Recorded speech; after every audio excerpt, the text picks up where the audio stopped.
Alright, now we're going. What's up, guys?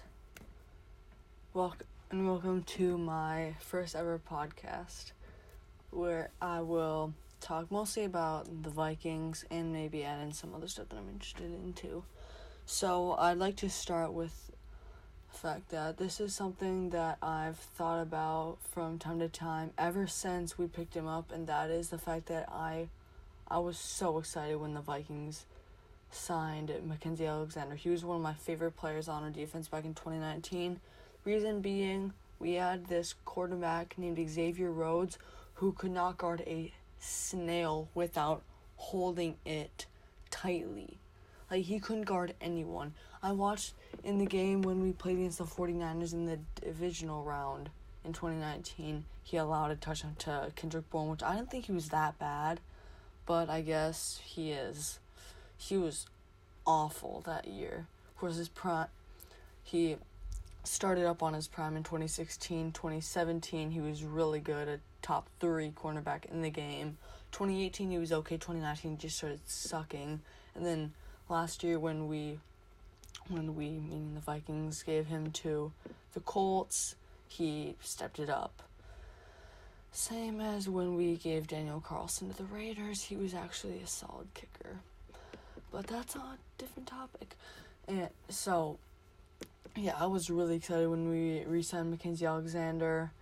And when I also like to see that when we signed Patrick Peterson, who's also a solid cornerback, because we had no cornerbacks last year. Our best cornerback was Cameron Dantzler, a rookie. All these are our top cornerbacks: Cameron Dantzler, Jeff Gladney, Harrison Hand, Chris Boyd. Those are, I'm pretty sure, our top 4 cornerbacks last year. Those were all rookies, if I'm correct. Let me quick fact check that. I'm pretty sure Chris Boyd was a rookie. No, never mind. He was selected in 2019. Oh, yeah, I forgot he was on our team that year. So, yeah, Chris Boyd was a second-year corner. Everyone else was a rookie. And, of course, so I guess really all that Cameron Dantzler did in his first year was get 2 interceptions. His first against the Jaguars, when he just leaned all the way over Tyler Eifert to catch, which I was shocked that he caught that. You won't see a normal good cornerback making a catch like that. I was shocked. And then in our Week 17 game against, I'm pretty sure our Week 18 game now. I'm pretty sure it was Week 18 when we played the Bears. He got an interception, but that was really all he did that season. We didn't have any good cornerbacks. And after that year, when he got 2 interceptions, I was thinking, okay, we have a decent young cornerback, Cameron Dantzler. But I forgot to realize that's all he did was 2 interceptions. He didn't do anything all year long. And then also Jeff Gladney, I'm pretty sure I heard one day when I was coming back from math class on Friday, I heard that he actually allowed the best passer rating in coverage up until this was going into before we played the Bucks, which was a bad game. And of course it was, the Bucks won the Super Bowl, and they have the best overall team anyways. And yeah, Jeff Gladney was horrible. He was nowhere. Harrison Hand, all he did was get an interception against the Saints in Week 16 when Alvin Kamara got 6 touchdowns, which was a hard game to watch. Yeah, and that game is really, if we didn't score on one drive, we lost all hope, because we couldn't stop the Saints from scoring, because we had a horrible defense. Our defense was Harrison Smith. That's all, because, of course, Eric Kendricks was out for the season after he got injured. I think during practice, maybe practice, or pregame practice when we played against the Jaguars, or maybe training camp, some kind of practice. And then after that, he was out for the season. I was really hoping he'd be back after that, because he was our only really good linebacker. He's known, widely considered the best coverage cornerback in the game. Of course, I I think that because I've heard that twice, I'm pretty sure. And then we also had Eric Wilson, who was surprisingly pretty good. He got 3 interceptions. That's more than most defensive backs in the league get in a single season. He's a linebacker. He was our third. I'm pretty sure he was our third linebacker. Pretty sure it was Eric Kendricks, Anthony Barr, and then Eric Wilson. So yeah, that went on a long tangent. And then, so another thing, our preseason offense was so bad. Our preseason offense was horrible. I'm pretty sure if I'm correct, our defense scored as many, if not like one more touchdown than our offense did. Of course, Mike Zimmer would like that because he loves defense and doesn't give a dang for offense. But if your offense can't even score 10 times as many touchdowns as your defense can, that's not a good sign. Let's see, we scored, I'm pretty sure, let's see, not sure if we scored 2 touchdowns or just a touchdown against the Colts in the second game. And of course, this is the preseason, but I still think it's funny that our defense scored more touchdowns than the offense did. Let's see.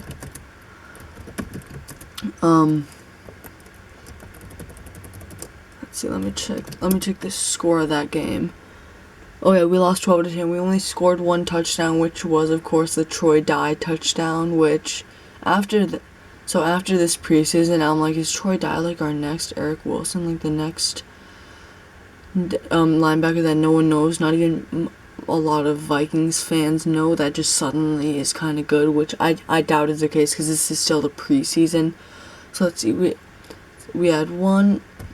I don't think we scored any touchdowns against the Broncos. I didn't watch a lot of that game because of course after we were down by a lot, I was like, why watch this anymore? 1, it's the preseason. 2, we're losing by so much, it's already not worth it. And just let me see our score. Yeah, we lost 33-6. 2 field goals. And then let's see. Then our game in the game against the Chiefs, I know we scored one defensive touchdown. I'm not sure about the offensive touchdowns though. Let's see. Who? I know Kellen Mond did throw 1 touchdown to, I don't think it was to Amir Smith-Marset, because I'm pretty sure the guy wore some number in the 80s, but let me just, quick check. So, I know for sure that the defense scored as many touchdowns as the offense, which is already shocking. Like, you need to have either an insanely good scoring defense or a horrible scoring. Oh wow, darn. So never mind. So I just saw this video of our second running back, Rose Jr., who that was the first touchdown we scored. So yeah, with the touchdowns were even between the offense and defense. But still, if anything, all the touchdowns should have gone to the offense, because offense is the side that scores, defense is the side that stops you from scoring. Maybe every once in a while they get a score, but the fact that our defense scored as many touchdowns as the offense is slightly disappointing. But yeah, and another thing is when Everson, I was really happy when I heard that we also signed Everson Griffin back. He was literally our best pass rusher ever since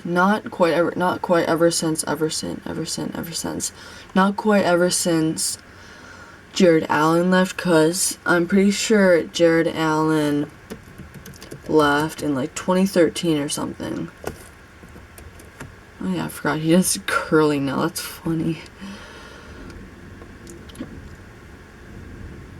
Yeah, he played with us until 2013. He was with the Bears. Then he went to the Bears in 2014. And then Everson Griffin didn't get really good until like maybe like 2015, 16, 17, somewhere in there. He was really good in 2017. That was easily his best year ever, when he got 13.5 sacks and led the league in sacks for most of the season until like the very end. Calais Campbell was right behind him. And then of course also Chandler Jones is always a threat to get the most sacks in a season, even till now. And just real quick want to check. I'm not exactly sure who led the league in sacks that year.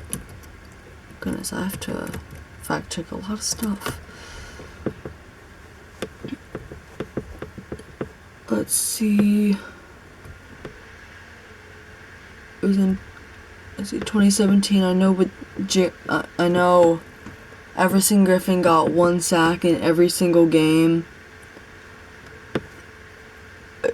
until the game before the when we played against the Browns. Like the game before then, he didn't get any sacks, but then he got 2 sacks against the Browns to redeem himself.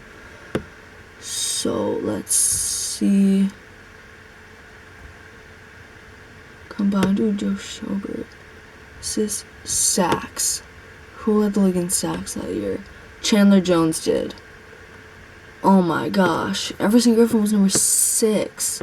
Chandler Jones led the league with 17 sacks. DeMarcus Lawrence and Calais Campbell tied with 14.5. I didn't know DeMarcus Lawrence was that good that year. I didn't even know about DeMarcus Lawrence until like the year after that, and I didn't know he was actually really good until just a couple of years ago. I'm not surprised Chandler Jones led. Chandler Jones always gets a ton of sacks in a season, but I'm surprised Ryan Kerrigan and hold up. Wait, Everson Griffin only got 13? I thought I remember Everson Griffin getting 13.5. Never mind. I guess he's tied for 3rd. That's not as bad. Okay, I thought he was like 2nd. I thought he was like 3rd or 4th. I knew I was sure he wasn't 2nd, but yeah.